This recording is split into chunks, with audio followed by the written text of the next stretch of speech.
মনের হোটেলে 40 টাকা থালিটা আমি সাজিয়েছি, একবার দেখে নিন আপনারা কি কি দিলাম, আপনারা দেখে নিন। আচ্ছা কি কি দিলে দিদি একটু বলে দাও। 6 রকমের আইটেম আমি দেখতে পাচ্ছি। আচ্ছা, এটা হলো কলমি শাক, এটা হলো আলু ভাজা, এটা তরকারি, এটা ডাল আছে, পাঁপড় আছে, সালাডটা আমি দেবো এইখানটা। মানে তাহলে 7 রকমের আইটেম হচ্ছে তাই তো? একদম, 7 রকমের আইটেম দিয়ে ভেজ থালি মাত্র 40 টাকা। 40 টাকা। পাওয়া যায় মানে আজকের দিনে দাঁড়িয়ে কিন্তু কালীঘাটে দুই বোনের হোটেলে এটা পসিবল নাকি দিদি? একদম ভিডিও হচ্ছে মানে মোটামুটি ঘড়ির কাঁটা এখন বাজছে 11টা। কটা থেকে শুরু করলে?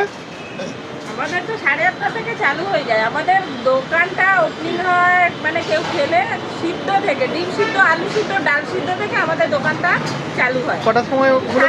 8:30। আমাদের কাস্টমার আছে যেহেতু এখানে থাকে ভাইরা, ওরা অনেক সময় লুচি ফুচি খায় না, তো আমাদের ডিম সিদ্ধ, আলু সিদ্ধ, ডাল সিদ্ধ থেকে আমাদের দোকানটা ওপেনিং হয়। বাহ। আচ্ছা কে দেখো কেমন লাগে, ঠিক আছে গাইজ ভিডিওটা এই পর্যন্তই। ভালো লাগলে একটা লাইক আর ভিডিওটা সব ভিডিও শেয়ার করে দাও, আর ভিডিওটা এই পর্যন্ত।